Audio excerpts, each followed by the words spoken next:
So my issue is that I believe that when it comes to something like jobs, you're going to see a gradual decline, almost linear first, that will literally accelerate into an exponential rate, then fall off an avalanche. The entire definition of work will disappear. But all other dystopias that I am predicting, the number of humans killed by an autonomous weapon will increase slowly, and my expectation that very soon there will be more drones than crows or pigeons in a square. So the fourth inevitable is that sooner or later, all major decisions will be done by the most intelligent being in the room, and the most intelligent being in the room is going to be an AI. This is Mo Gawdat, the former chief business officer of Google X. This man built moonshots for a living, self-driving cars, AI projects few of us will ever hear about. So when he says the entire definition of work is going to disappear and then follows it up with the prediction that all major decisions will eventually be handed over to the machines, I don't think he is guessing. Let's listen to his full warning.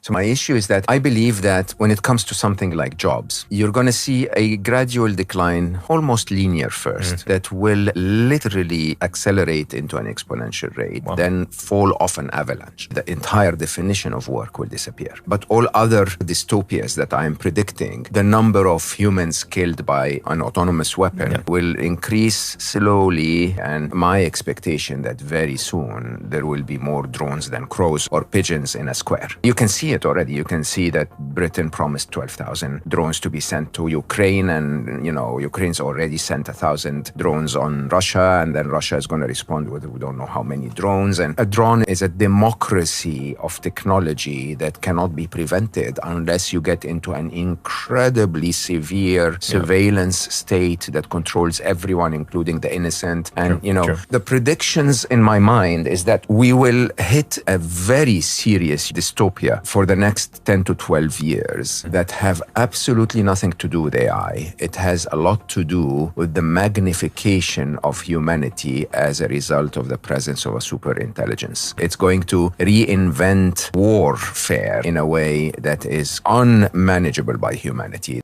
He is not describing a slow transition into some automated future. He is describing an avalanche where the entire meaning of work collapses, and at the same time, autonomous weapons become so cheap and so numerous they outnumber the birds in the sky. And nobody has a plan for either of these things at the same time. Listen to this. To respond to your original prediction, 5 to 8 years where things accelerate into more and more challenges, I'm much more aggressive than that. I think the dystopia is already upon us. I think we have seen quite a bit of autonomous killing. We have seen quite a bit of surveillance and control with Palantir across the world in the last couple of years. And I can give you a million examples, but I think the dystopia is already here. It's just not spoken about because part of the dystopia is a 1984-like Orwellian world where you're not told the truth at all. And that's also powered by AI. The level of censorship you saw here in the West. I was in Dubai when the war started. We were in an active war, right? You guys thought it was like a few missiles here and there. You have no idea what's actually happening anymore because AI is able to censor things so well on social media and so on. I'm big on this as well, by the way, that nothing is truly what it seems. And no, not at all.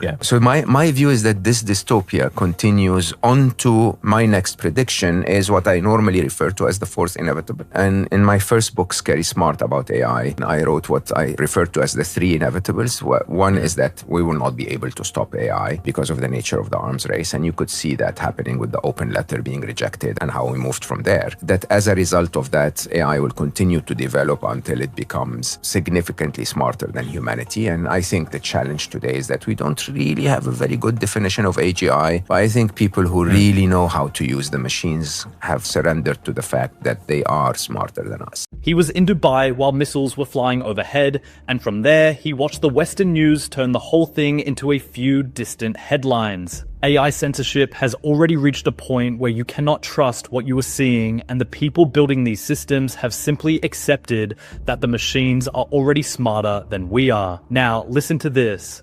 So two problems I see here is the technology being at a certain capability versus it being adopted. I call this the hype dichotomy, which I think is what is keeping everyone in the dark. That the world of AI is viewed from two directions. One is normal humans and the other is geeks. The world we geeks see is very different than what you can see if you're a human able to speak full sentences. The truth is my AI is by far more advanced than the one you use, because mine, I know the interface. When I started coding, I was 8 years old. I had to make the computer that I coded on. At the time, you bought kits. To a person like me with a weird geeky brain, that was doable. Not easy, but doable. Sure. For the typical human, they didn't even know that computers existed because they didn't even fall within that scope. Then, you start to get Windows, then you get Macs, and then you get iPhones and so on, and things become easier and easier and easier. And now everyone has access to technology in some form or shape. It's a technology democracy in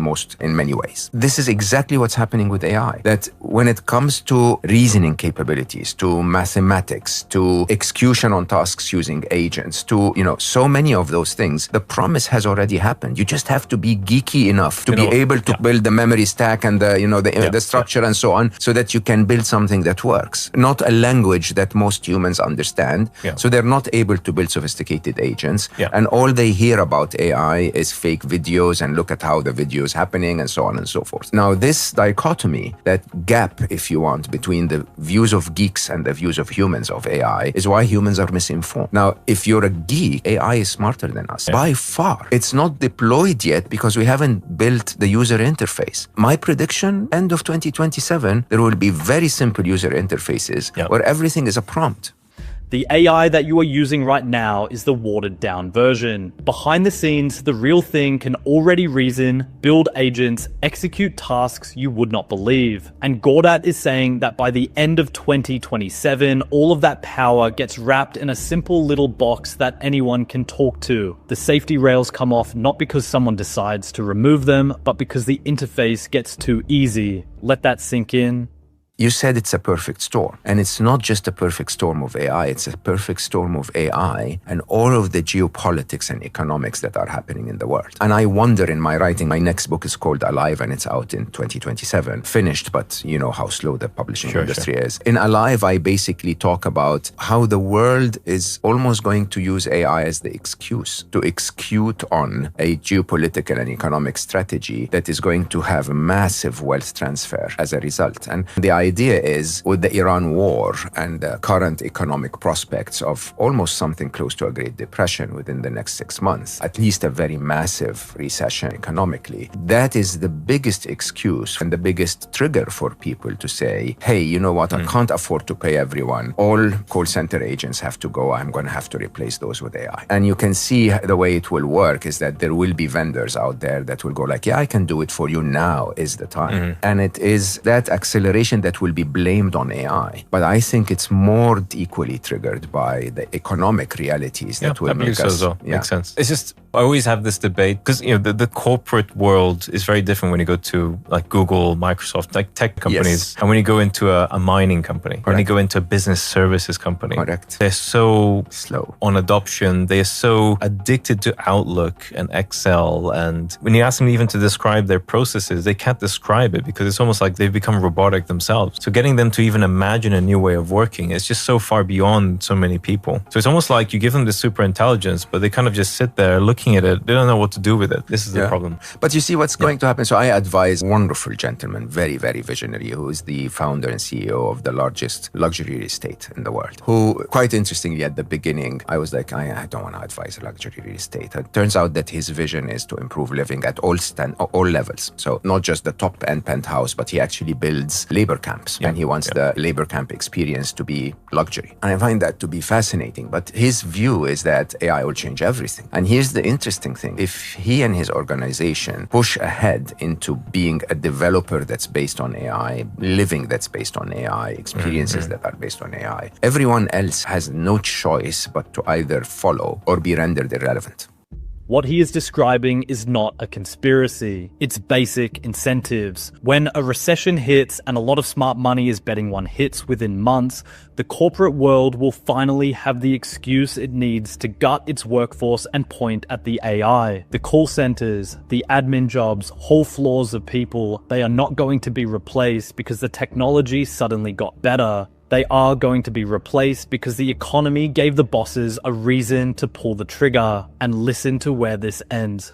I predict that there will be what I normally refer to as the fourth inevitable, which is, again, game theory is basically if anyone that develops an advanced AI is likely going to deploy it. Nobody's going to develop it and keep it in their pocket. If they deploy it, then all decisions related to that field will be handed over to an AI. The only viable response for their competitor, whether the competitor is a nation or another company, they can either deploy a similar AI, which means all decisions are being handed over to AI again, or they can not and become irrelevant over time, uncompetitive and run out of business, which means all decisions are in the hands of AI anyway. So the fourth inevitable is that sooner or later, all major decisions will be done by the most intelligent being in the room, and the most intelligent being in the room is going to be an AI. Most of my computer science colleagues, including people like Jeffrey Hinton, or I hosted Joshua Bengio on my documentary film, Max Deadmark, and so on, all of them believe that this may likely lead to an existential threat where AI itself chooses to go like humanity is annoying.